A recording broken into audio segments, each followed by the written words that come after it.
Non, non, c'est vraiment agréable. Alors là, Asphalt 5 qui est en HD, c'est, disons, la valeur que tout le monde teste. Mais ça marche plutôt pas mal.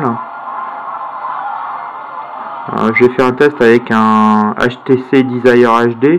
Bon, même si l'écran est un peu plus grand sur HTC Desire, un peu plus haute définition, ça se vaut, hein, il n'y a pas de gros écarts, hein, c'est vraiment à l'œil on le voit très difficilement.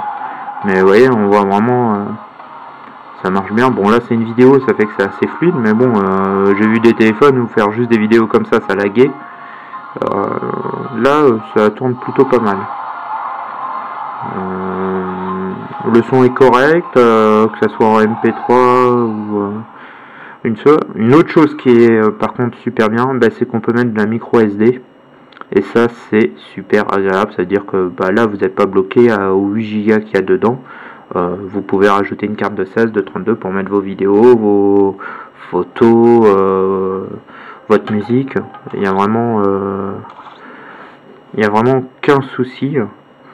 Le processeur vraiment tourne très très bien. On est pas loin, ouais, d'un iPhone killer. Là j'ai vu la conférence de Samsung au Mobile World.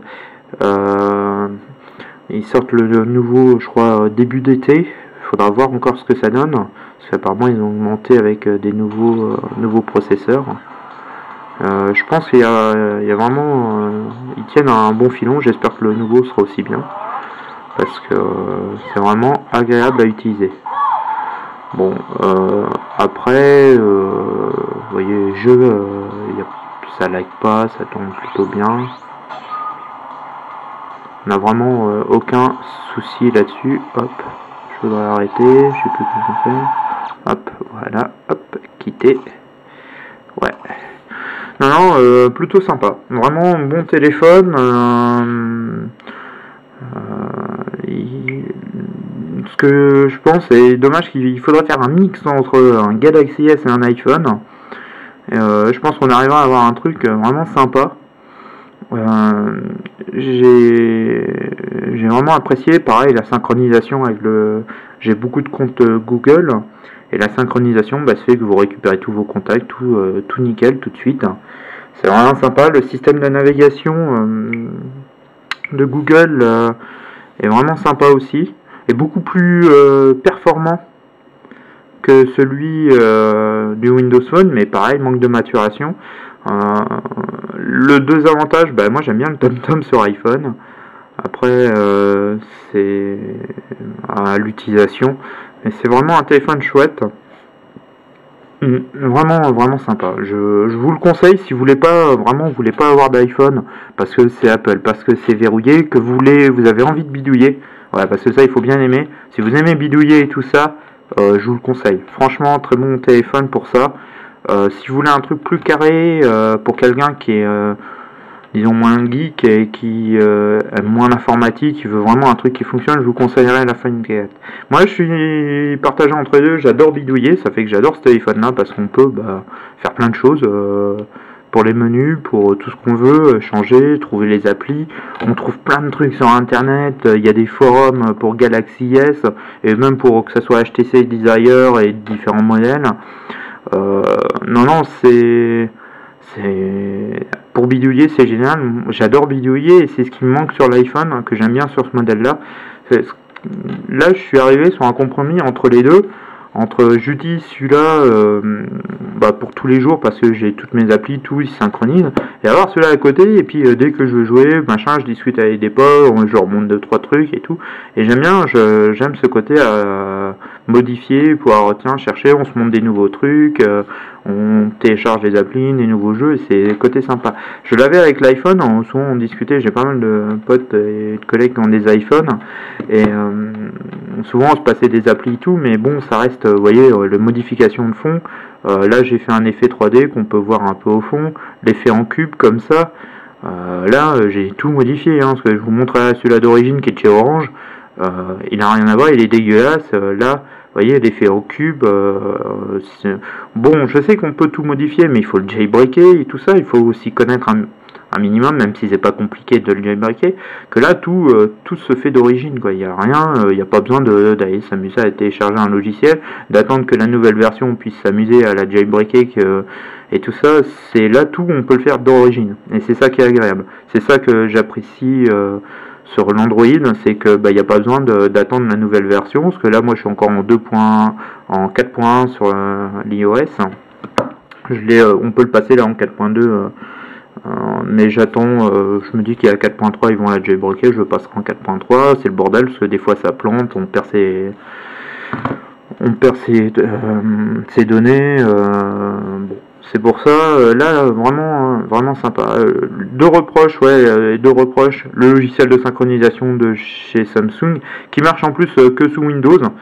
Merci pour les Mac users, ça on peut se le foutre sous le nez, et il faut installer Windows sur son Mac ou avoir un PC. Ça c'est chiant. Et deuxième regret, j'ai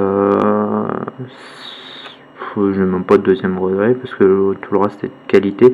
Si ouais, la finition un peu glossy là, ça fait un peu cheap et ça laisse les doigts. Hein. Regardez, on dirait un iPad. C'est rigolo, on dirait un iPad, ouais. On dirait un écran d'iPad.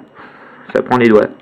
Bon, ça va, c'est vu qu'ils ont pas fait glossy, ils ont mis, alors je sais pas si on va les voir, voilà, les petits points, ça fait moins dégueulasse, mais bon, pas top, hein.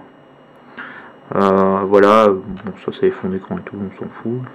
Voilà, pour mon avis, franchement, si vous voulez pas d'iPhone, vous voulez vraiment un truc, allez, vous voulez vous amuser, vous voulez un téléphone vous voulez modifier, ou même juste un téléphone autre qu'un iPhone de part, hein. Je vous le conseille vivement, ça fait un petit moment qu'il est sorti, il y a le nouveau qui sort cet été, là on le trouve à pas trop cher maintenant, c'est vraiment un super téléphone, je vous le conseille. Moi j'en suis pour le moment super content, je pense que je vais le garder pas mal de temps à côté. J'attends qu'ils le mettent en 2.3. Ça serait sympa que Samsung nous laisse le faire, mais j'ai peur qu'avec la sortie du 2, ils se disent on va les laisser avec la 2.2 et puis on attendra. Voilà, le problème aussi tient en Android, c'est que tout téléphone n'est pas mis à jour, quoi. Vous achetez là un Galaxy S, on a pu le mettre en 2.2, mais c'est pas automatiquement qu'on pourra le mettre en 2.3. Et un spécialiste étant Sony Ericsson qui lui ne met même pas à jour ou très peu ses téléphones. Voilà. Bon, bonne conclusion, je vous le conseille si vous voulez pas un iPhone, et si vous aimez bidouiller tout ça, je vous le conseille. On arrive vraiment à un téléphone vraiment sympa, et la fonction Wi-Fi 3G quand un iPad Wi-Fi, ou même quand vous bougez beaucoup avec votre ordinateur portable, ça c'est top. C'est vraiment top, il n'y a pas besoin d'installer, c'est natif, c'est vraiment chouette.